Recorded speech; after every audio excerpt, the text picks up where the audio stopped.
৩৯ জন যাত্রী নিয়ে নোয়াখালীর হাতিয়ায় মেঘনা নদীতে একটি ট্রলার ডুবে গেছে।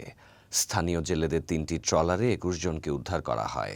ভাসানচর থেকে নোয়াখালীর উদ্দেশ্যে ছেড়ে যাওয়ার পথে শনিবার ৩১ মে ঝোড়ো আবহাওয়া ও নদীতে উঁচু ঢেউয়ের কারণে ডুবোচরের সঙ্গে ধাক্কা লেগে ট্রলারটি ডুবে যায়।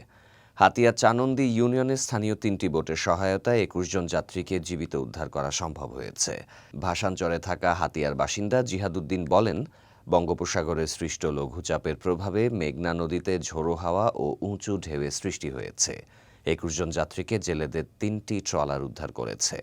বিষয়টি নিশ্চিত করেছেন ভাসানচর থানার ভারপ্রাপ্ত কর্মকর্তা মোহাম্মদ কুতুবুদ্দিন। তিনি বলেন, ভাসানচর থেকে ৩৯ যাত্রী নিয়ে ট্রলারটি দুপুর 12:30টায় ছেড়ে গেছে।